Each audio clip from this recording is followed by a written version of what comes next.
Break کے بعد خوش آمدید. اب آگے بڑھتے ہیں پی ٹی آئی کی طرف. میں آؤں گا رفاقت صاحب. پاکستان ڈیموکریٹک موومنٹ اسی جوہ و جلال سے جو ہم نے پہلے دیکھا دوبارہ سے نکل پڑے ہیں اور جلسے پہ جلسہ ہے, ریلیاں نکالی جا رہی ہیں مختلف جگہوں پر. تو آپ اس مارچ کہوں یا جیسے کہ مولانا صاحب پی ڈی ایم کے جو سربراہ ہیں وہ کہہ رہے ہیں کہ اس بار مارچ تو ہوتا ہے کہ ہم گئے اور آ گئے, اب تو ہم بیٹھ جائیں گے. تو اگر وہ بیٹھ گئے تو نہیں سمجھتے آپ کو مشکلات پیش آئیں گی وفاقی حکومت کو؟ دیکھیں, اس میں پی ڈی ایم جو ہے وہ خود اختلافات کا شکار ہے اور ان کے آپس کے جو معاملات ہیں ان کے لیے وہی کافی ہیں, اور حکومت اس میں ریلیکس ہے, کوئی کسی پریشانی کا شکار نہیں ہے. اور ہر ان کے جلسے اور ہر مارچ کے بعد ان کے آپس کے جو اختلافات ہوتے ہیں, ناراضگیاں ہوتی ہیں, پھر منایا جاتا ہے, پھر بیٹھتے ہیں. تو آئندہ بھی یہی چلتا رہے گا. یہ آپس میں ایک پیج پہ نہیں ہے, اور صرف ایک ان کا مشترکہ جو ہے وہ مقصد جو ہے وہ اس کے لیے خیال تو ان کو ضرور آتا ہے بار بار ساتھ مل کے نکلنے کا, لیکن تھوڑے ہی ٹائم میں پھر جو جس طرح وہ ایک مثال ہے کہ وہ جب اپنے مقصد کی طرف جانے لگتے ہیں تو پھر وہ باہمی اختلافات ان کے آ جاتے ہیں, جس میں ان کے پی ڈی ایم سربراہ کی جو اپنی اسٹیٹمنٹ ریکارڈ کے اوپر ہے وہ خود ان پہ اعتماد نہیں کرتے. ان میں جو اتحادی ہیں خود ان کو ایک دوسرے پہ اعتماد اچھا, نہیں ہے. پکڑ دھکڑ ہوگی یا آپ بیٹھنے دیں گے, بس بولیں گے بیٹھے نہیں سر, رہیں, کوئی آئیں پکڑ ویلکم دکڑ کریں؟ اتنے ٹائم سے آپ دیکھیں کوئی پکڑ دکڑ نہیں ہوئی, کھلا میدان دیا گیا ہے. لاہور ہو, پنجاب ہو, جہاں بھی ہو, نہیں کے نہیں پی سر, کے ملتان میں اور کچھ جگہوں پہ گرفتاریاں ہوئیں سر جہاں پہ آئین قانون کو ہاتھ میں لینے کی کوشش کی گئی ہے وہاں قانون حرکت میں آتا ہے, لیکن اس کے علاوہ کوئی ایسے بڑے واقعات نہیں ہوئے. جس طرح ماضی میں آپ نے اگر دیکھے ہو جب دھرنا تھا پی ٹی آئی کا, تو جس طرح کے شہروں کے شہر بند کر دیے گئے تھے, لوگوں کی گرفتاری, اس طرح کا کچھ نہیں کیا. ایک جمہوری رائٹ ہے ان کا, یہ کر رہے ہیں, اس میں کوئی حکومت تو کوئی روڑے نہیں اٹکائے, نہ ماضی میں چلیں نہ آگے آئندہ بڑھتے ہیں. اٹکائے جائیں گے. ٹھیک ہے, میر سمد صاحب, آئینی جمہوری حکومت کو گرانے کے مطالبات جو پی ڈی ایم کے سربراہ ہیں اور نائب صدر نون لیگ محترمہ مریم نواز ہوں یا آپ کی قیادت ہو کہ وزیر اعظم کو جی گھر بھیجنا ہے, یہ اچھی روایت آپ لوگ ڈال رہے ہیں؟ آپ تو جمہوریت کے لیے آپ کی بڑی قربانی ہے. سر میں آپ کی یاد دہانی کے لیے عرض کروں کہ یہ روایت ہم نہیں ڈال رہے ہیں, یہ روایت آج کے وزیر اعظم خود ڈال کے جا چکے ہیں.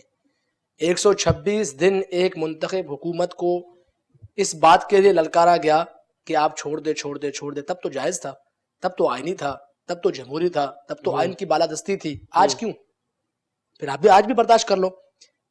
اس کے ساتھ تب ایک جماعت اختلاف میں تھا, ساری متفقہ پاکستان کی جماعتیں اختلاف میں نہیں تھے کہ بھائی آپ حکومت کو کام کرنے دیں, جہاں پالیسیز اس کے خلاف ہوں گے ہم آپ کے ساتھ کھڑے ہو کر احتجاج کریں گے.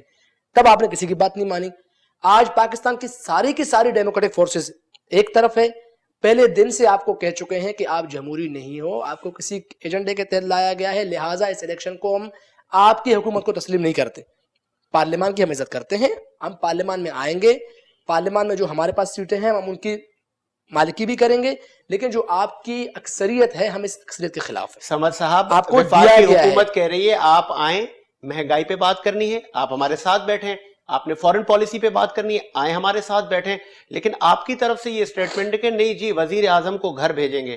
تو آپ کو لگ رہا ہے کہ آج جب یہ حکومت آئینی مدعا پورا کرے گی, اس کے بعد جب ایک اور حکومت بنے گی, تو یہ روایت کیا جلسے جلوسوں سے ایک تاریخ رہی ہے؟ حکومتیں تو نہیں جاتی, لیکن پاکستان کی اکنامی ضرور نیچے آتی ہے. دیکھو پاکستان کی اکنامی جو انہوں نے 2.5-3 سال میں کیا ہے, میں سمجھتا ہوں اس سے مزید نیچے انہی کے فیصلوں سے آ سکتا ہے, پی ڈی ایم کے دھرنوں جیسوں سے نہیں آ سکتا. میں آپ کو عرض کروں نہیں, اسلام آباد اگر آپ مفلوج کر کے بیٹھ جائیں گے, جب آپ دھرنا دیں گے تو آپ سے نہیں سمجھتی اچھا محور تو نہیں ہے؟ اچھا, یہ اچھا محور کیسے ہو سکتا ہے کہ ہم نے دھرنا نہیں دیا تو آپ نے -0.38 جی ڈی پی کیسے پہنچا دیا؟ تب تو کوئی دھرنا نہیں تھا, تب تو کوئی پی ڈی ایم نہیں تھا, تب تو ہم تو پارلیمنٹ میں کہہ رہے تھے کہ بھائی آؤ پاکستان کے فورن پالیسی آپ سے نہیں چل سکتی, ہم ساتھ ہیں. آپ کو نہیں پتا کہ ملک کو کیسے لے کے جانا ہے, انٹرنیشنل ریلیشن دنیا کے ساتھ کیسے ہم نے تعلقات. مجھے رفاقت صاحب یاد پڑ رہا ہے کہ سابق صدر آصف علی زرداری صاحب نے فلور پر اسمبلی میں آپ کو ویلکم کیا تھا کہ ہم آپ کی حکومت کو چلانے کے لیے, اس ملک کی فلاح بہبود اور اس ملک کو مضبوط مستحکم بنانے کے لیے اپوزیشن کی تمام جماعتیں آپ کے ساتھ تعاون کریں گی, آپ کے ساتھ ساتھ دیں گی تمام لیجسلیشن میں. تو آپ کو نہیں لگ رہا کہ اس وقت شاید وہ مسٹیک ہو گئی اور اس وقت اعتماد میں لے لیتے آپ اپوزیشن کو؟ جی, اس میں جو کہا گیا تھا سابق صدر صاحب کی طرف سے, اس کو ویلکم کیا گیا تھا, اور پی ٹی آئی ہمیشہ سے تعاون کے لیے جو ہے وہ تیار رہی ہے، وہ نہیں اس کی شاید طرف سے کیا ممکن ہے گیا. آپ کی ہسٹری درست نہیں ہے، اس کو ویلکم اگر کرتے تو شاید آج سر ممکن ہے حالات ویلکم اس بہتر انداز ہوتے. میں کیا گیا تھا نا کہ ان کی کچھ جو مقاصد جو وہ چاہتے ہیں اس کے بعد جو کارروائیاں شروع ہوئی ہیں ہوں. اور جو ماضی میں جو کرپشن کے جو کیسز کھولے اس پہ جو بھی کارروائیاں ہوئی ہیں وہاں سے ناراضگیاں بڑھی، وہ نہیں چاہتے، وہ چاہتے ہیں کہ خاموشی اختیار کی جائے مطلب کہ آپ اور سے صرف ریلیف تعاون مانگ کریں. رہی تھی اپوزیشن بالکل کیسز ظاہر سے. ہے، بالکل اس میں وہ چاہتے یہ ہیں کہ وہ کوئی کیسز نہ کھولے جائیں اور بالکل مل کے چلا جائے کہ جی آپ کریں ہم خاموش ہیں، ہم کریں آپ خاموش رہیں، تو اس نعرے کے چلے تحت وہ میر چلنا صاحب ایسا چاہتے ہی ہیں. ہے. تو لیکن جہاں پہ جو تعاون کی ضرورت ہے. میں رفاقت بھائی سے سوال کروں گا کہ یہ کون سی پالیسی ہے جو آپ کو کون سے کدھر سنگیاں لا کے بتاتے ہیں کہ یہ آپ سے این آر او مانگ رہے ہیں؟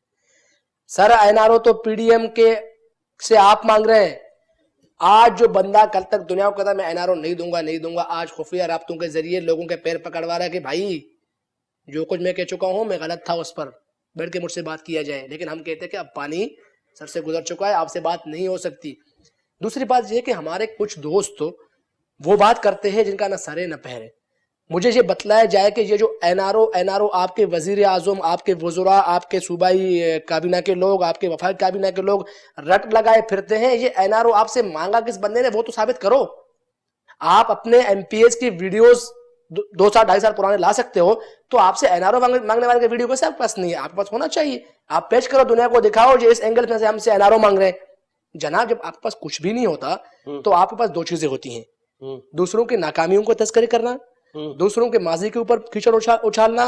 کیونکہ جب آپ اپنے آپ کو کیا مستقبل دھرنے بہتر کے نہیں سمجھ علاوہ سکتے؟ اور مارچ کے علاوہ کوئی اسٹریٹجی میں کچھ فلیکسیبلٹی آئے گی پی ڈی ایم کی؟ کچھ بیٹھ کے بھی معاملات حل ہو سکتے ہیں؟ اور آپ لوگ تو مفاہمت اور پرانے مطلب ایک نظریاتی لوگ ہیں، تمام پولیٹیکل فورسز کے قداور شخصیات اس میں شامل ہیں، ساجد تو بھائی کوئی سافٹ کارنر؟ ہم سمجھتے ہیں کہ جس ریاست میں اور آپ موجود ہے، یہ ریاست ایک جدوجہد کے تحت حاصل ہوا.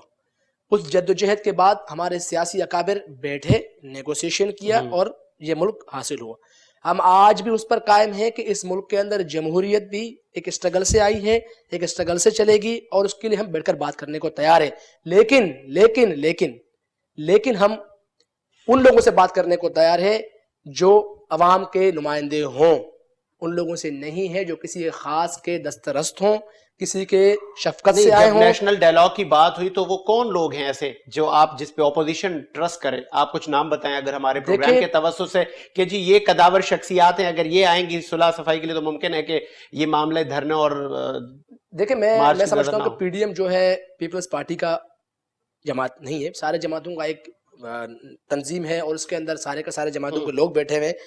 پی ڈی ایم کے اندر کے فیصلے مولانا فضل الرحمان اکیلا نہیں کرتا، بلاول بھٹو زرداری اکیلے نہیں کرتے، مریم نواز نہیں کرتی، خاقان عباسی نہیں کرتے. ان کی پوری ایک سیٹ اپ ہے، اس کے اندر 11 جماعتوں کا اتحاد ہے. وہ سارے کے سارے ہر بات کو اس وقت میدان میں اتارتے ہیں جب اس کے اوپر سارے کے سارے متفق ہو. اگر میں آج کسی کا نام لوں اور ہمارے دوسرے جماعت کے لوگوں کو اس پہ اعتراض ہو تو میں اس پہ اسٹیٹمنٹ نہیں دے سکتا. ٹھیک ہے رفاقت اتنا صاحب، بڑا ذمہ دار بندہ کون نہیں سی ہوں. ایسی شخصیات ہیں، کیونکہ ان کے لب و لہجے سے اپوزیشن سے تو لگ رہا ہے کہ یہ بیٹھنے کو تیار ہیں، اور مجھے تو نہیں لگ رہا کہ پھر یہ لانگ مارچ ہوگا اگر آپ ان کو بٹھانے میں کامیاب ہو جاتے ہیں، اور جو ملکی قداور شخصیات ہیں اگر وہ آ جاتے ہیں اور بیٹھ کے مسئلہ حل ہو سکتا ہے. دیکھو اس میں پرائم منسٹر صاحب کا شروع دن سے یہ اسٹیٹمنٹ رہا ہے کہ جن ایشوز پر بات ہو سکتی ہے اس کے لیے ہم کھلے دل سے، ملک کی بہتری کے لیے ہم کھلے دل سے حاضر ہیں، آپ آئیں بیٹھیں بات کریں. لیکن اس میں اگر کہیں پہ بھی رعایت مانگی جائے گی کہ جی وہ نیب قوانین میں آپ تبدیلی کریں اور جو ہے وہ کچھ کیسز کے اندر، اور جی آپ جو کیسز چل رہے ہیں یہ ہمارے کوئی کیسز بنائے ہوئے نہیں ہے نا. مدعا تو یہ پرابلم یہ ہے آپ کے جو اتحادی ہیں انہی کے دور میں بنائے ہوئے یہ سارے کیسز ہیں. نون لیگ کے دور میں پیپلز پارٹی کے خلاف بنے، ان کے دور میں ان کے خلاف بنے، وہی کیسز کھل رہے ہیں، ان کی انکوائریز ہو رہی ہیں. اگر آپ یہ چاہتے ہیں جی ان کی انکوائریز نہ ہو تو بھائی ہم نے تو کیسز بنائے نہیں ہیں. تو وہ چیزیں اپنی پیرالل چلتی رہیں گی. باقی ملک کی بہتری کے لیے آپ کچھ ریفارمز لانا چاہتے ہیں اور اس لانگ مارچ سے پہلے آپ بٹھانے میں ان کو کامیاب ہو جائیں گے؟ آپ کو لگ رہا ہے کہ اب آپ کے ہاتھ سے یہ گیند نکل چکی اور یہ اب دھرنا ہوگا؟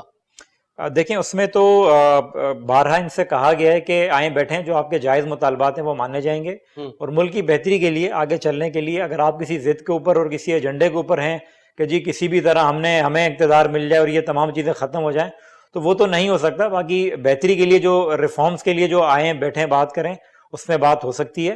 اور باقی اس کے اندر اس کے بعد بھی اگر ان کا شوق ہے کہ دھرنے کرنے ہم نے وہ کرنے ہیں تو ہم سے زیادہ کوئی اس کا جو بڑے دل والا اور جیدار نہیں ہے.